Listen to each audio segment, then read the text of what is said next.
Hello, welcome back. This session we will see the MAC sublayer, Media Access Control sublayer. You remember that data link layer, the functionalities are again divided into two different sublayers, right? Logical link control sublayer and the media access control sublayer. Okay, so all the protocols we have seen so far comes under this logical link control layer.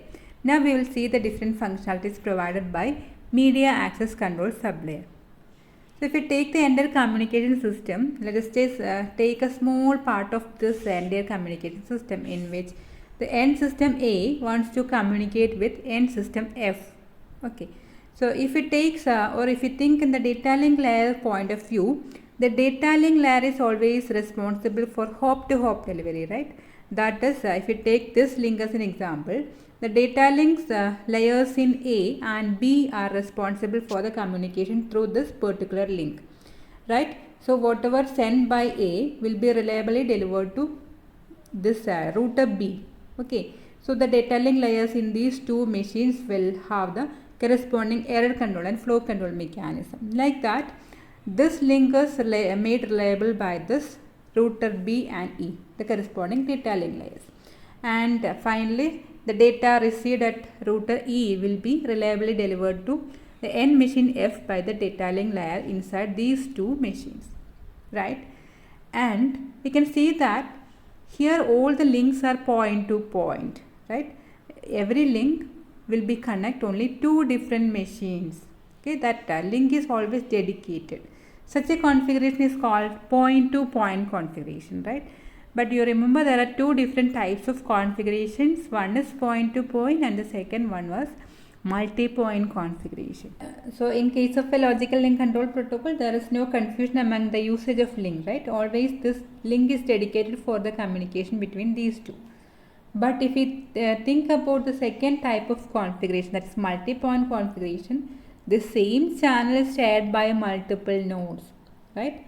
All these nodes want to communicate through this same channel. We can see here 4 different machines are connected using a bus configuration, right? So such a configuration is called broadcast network or broadcast channel, multi-access channel, random access channel, etc. What the problem here is, you can think you are online class an example. Okay, your teacher is taking class and in between she or he is asking some question. Many of you may respond simultaneously, right? Definitely that will create a mess. The same thing happens in the case of a network also. Multiple nodes may try to send data simultaneously through this channel, and what happens to the data? The data will be collided, that will be corrupted also. Okay, so how to handle such a situation? That is, when there is a competition for the same channel by multiple nodes, how to provide access for a particular machine? So that's the question, and that will be handled by this media access control sublayer. Now what this multi-point configuration is actually used? If we take this internet architecture as an example, okay, let us take home network first. Our home machine will be connected to the regional ISP using a dedicated point-to-point link, right? It may be either telephone line or it may be some cable TV line, whatever may be. The corresponding connection will be point-to-point. In case of WAN also, this global ISP, all these routers will be interconnected using point-to-point lines, some fiber optic cables and all. That is also in point-to-point. Now let us take this example, institutional network. Some organization have its own private network, right? That will be called, that is called actually LAN, and there this different nodes will be connected using multi-point configuration. So you can see here bus configuration here. Like that, LANs, inside the LANs these multi-point configurations are used. So the question here is how to determine who gets to use the channel next when there is a competition for it, and that will be handled by this MAC sublayer, and this is more significant in case of LANs. So before moving into the different protocols in MAC sublayer, let us have a basic background on what is channel allocation problem and what are the different traditional ways of handling this channel allocation, what are the problems there, and why we need a new set of protocols. So already there is some traditional way of handling this problem, right? Channel allocation problem, and those are called static channel allocation methods. Okay, just for example, frequency division, multiplexing, time division, etc. So let us take the frequency division multiplexing first. So in this case, what happens is the entire bandwidth is divided into n equal sized portion if there are n users, right? And each user will be assigned one portion. So each user has a private frequency band and there is no interference between users, right? So this can be used if there is only a small number of users and this number is constant. Okay. And each user is having a heavy load of traffic. Always they are using the channel for communication. In such case, this frequency division multiplexing method is very simple and efficient. Okay. But most of the case, the senders is large, right? Number of senders is large and continuously varying, or the traffic will be bursty in different complications are there. So in such cases, this FDM presents some problem, right? If the spectrum is cut up into n regions and fewer than n users are currently interested in communicating, what happens? A large piece of this valuable spectrum will be wasted, right? And also if more than n users want to communicate, some of them will be denied permission, right? Because there is no bandwidth for them. Even if some other users who have been already assigned this frequency band is never using the corresponding band, right? So that is another case. In TDM also, thus each user is statically allocated every nth time slot, right? So that is allocation is fixed. Even if that user don't want to send any data, that slot is reserved, no one else can use that corresponding slot. So if some other user want to send a lot of data, it have to wait for its turn, even if in between lot of other slots are actually wasted. So TDM is also not suitable for bursty traffic. Okay. So let us go for some dynamic allocation methods, and that is a functionality of this MAC sublayer. So in case of this dynamic channel allocation methods, all these factors are considered, number of users, the varying traffic and everything will be considered and protocol will be implemented based on those factors. Okay. So before moving into the different protocols under this dynamic channel allocation methods, let us have some basic idea about the channel and all. Okay. So the first assumption is about the stations. Stations can be any type of node in the network. It can be server, can be desktop PCs, mobile phones, laptops, whatever may be. Okay, there are n independent stations and each station can generate frames independently. And once a frame has been generated, the station is blocked and does nothing until the frame has been successfully transmitted. That is the first assumption. The second assumption is that there is only a single channel. All the stations can transmit and receive on the same channel. Okay. And the third assumption is about collisions.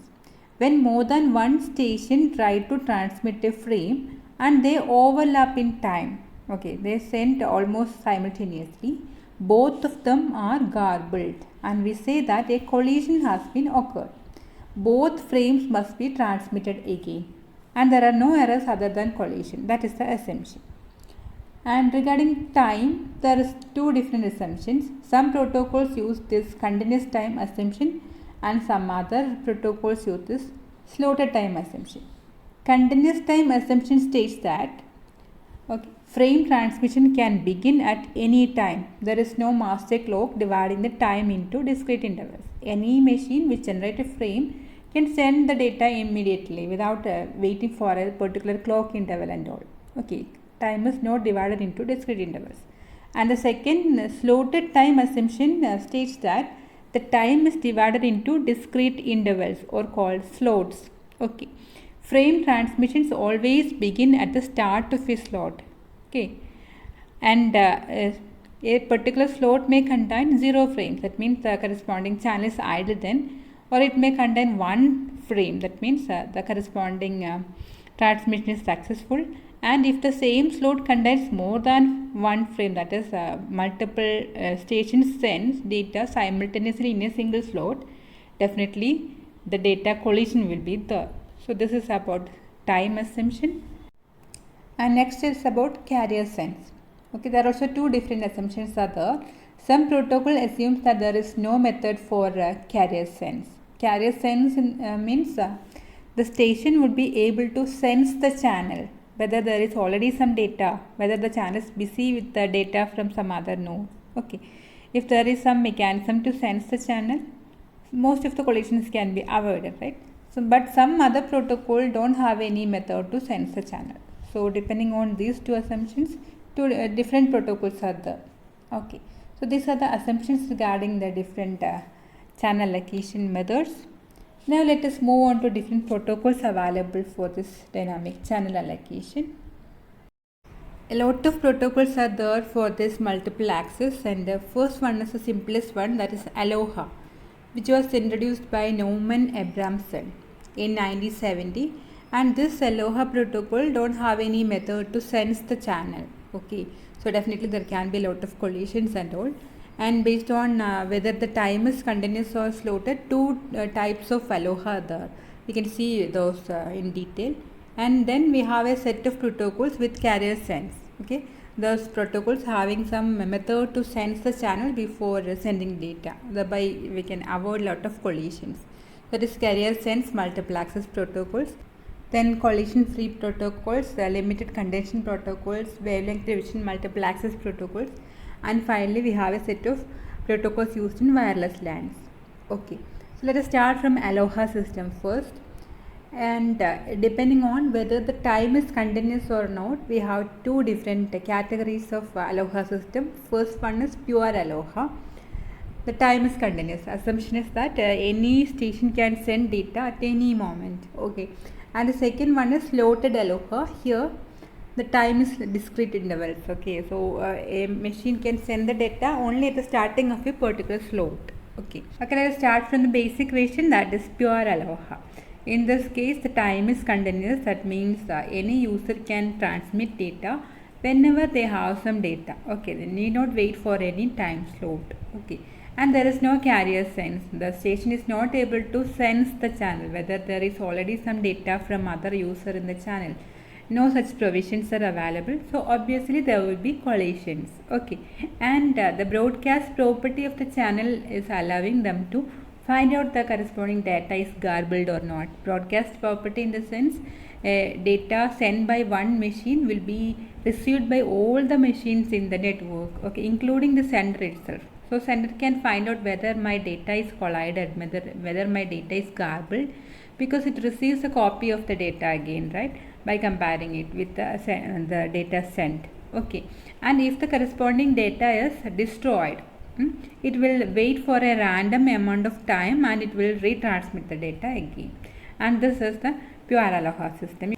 In this example, you can see that 4 different stations are transmitting data, and this is the time. Okay, so 2 frames from station 1, 2 frames from station 2, like that. Okay, and here you can see that in this time duration, the frames from station 4, 3, 2, 1, all those 4 frames are get collided because they are overlapping in time.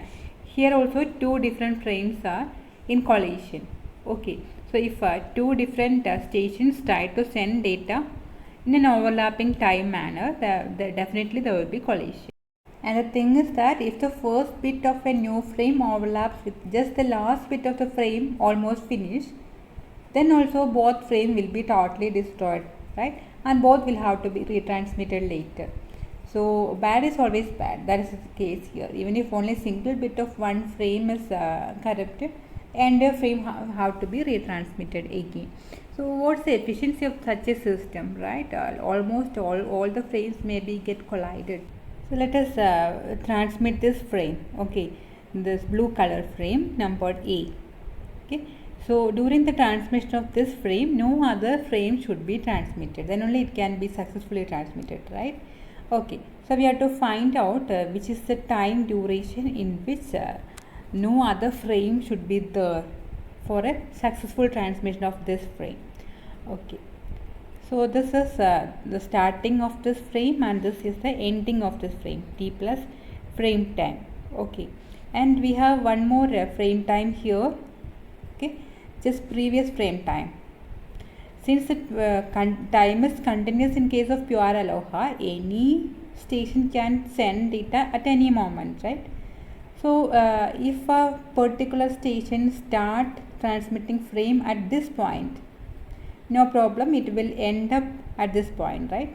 No problem, it will finish its execution. There won't be any collision. But any frame which starts after this point, okay, let's for example this frame, it starts its transmission after this point, right? So at the end of that frame will be get collided with the beginning of our frame, right? So that's the problem. So this period is actually vulnerable period, and any station which transmit during this slot also it is a vulnerable time, right? It will definitely will be get collided. And any frame which starts its transmission before our frame finishes its execution, that also is in collision, right? So this entire duration will be the vulnerable period, chance of collisions are there. So 2 frame time is the vulnerable period, we have to say. Understood? So this much time no other frame should be transmitted for the successful transmission of our frame. So within 2 frame time only 1 frame should be sent. That is the efficiency of the system. Okay, let us find out some value corresponding to the channel utilization. So the efficiency means what fractions of the total frames are successfully transmitted. Every station will have a sequence of frames generated, and from which how many are actually transmitted successfully. That's the efficiency of the system. Okay, so when a frame is in transmission, no other frame should be transmitted during the entire vulnerable period. Here it is 2 into frame time. That much time now other frame should be in transmission. Okay. And let us take some measures here. First one is N, that is average number of frames created per frame time. So every station is free to generate frames, right? And suppose N is the average number of frames created per frame time. Like that, G is the average number of frames transmitted. Okay, because the transmissions will include both new frames transmission and also retransmission due to collisions, right? And total in an average G frames are transmitted in a frame time. And because both these events can be treated as independent events, right? Any station is free to generate different frames independently, and they are doing it continuously, right? And the retransmission and transmission is also an independent event. Any moment any number of stations can transmit also. Such independent events can be easily modeled using Poisson distribution. Okay, independent events which are occurring continuously, and the mean of those occurrences are actually known. In that case, we can assume a Poisson distribution for such events. So if this follows this Poisson distribution, we can say that the probability of transmitting k frames in a given frame time is this much. Probability of transmitting k frames in a given frame time, where G is the average number of frames transmitted. Okay, both includes the frames, newly generated frames and retransmissions. Okay, so this is the equations according to Poisson distribution. At any point of time, what's the probability of sending or transmitting k different frames in a frame time duration. So in order to find the efficiency of our system, what we have to find? The probability of sending 0 frames during our entire vulnerable period, right? That decides our efficiency, right? Okay, so to find the probability of finding or transmitting 0 frames, we have to substitute 0 for k. Simple, right? P0 is equal to e raised to minus 2g. Why we are putting 2g here? This is for just one frame time, but we have to find the time period as vulnerable period, that is 2g, right? 2 frame time is there, so we have to substitute 2g here. So this will be the probability of no other traffic during our frame transmission, so that there is no collision and thereby the successful transmission will be occurred. And how to find the throughput? This is the probability, right? And how to find the throughput? Throughput is actually the offered load in the probability. This is the successful transmission probability, and so this is a fraction of the total load. Okay, so offered load into probability of successful transmission, that will be the throughput. How many of the frames of the entire load is actually got successfully transmitted. So we can find the total throughput of the system using this equation. Total number of frames actually generated into the probability of successful transmissions. That much will be the efficiency of the system or throughput of the system. So according to this Poisson distribution, if we draw a graph by this G attempts per packet, total transmissions in one line and throughput in the other line, we can see that in case of pure Aloha, the maximum throughput we are achieving at a point here, that is when G is equal to 0.5. That means during a particular frame time, only half of the frame should be transmitted. Okay, that means during only 2 frame time, 1 frame should be transmitted. And the maximum throughput we are achieving in this point is just 0.18, something like that. Okay, so that is the maximum efficiency. So maximum throughput is at G is equal to 0.5. If we are substituting like that into this our equation for throughput, 0.184 is the value we are getting. That is the maximum channel utilization is just 18%.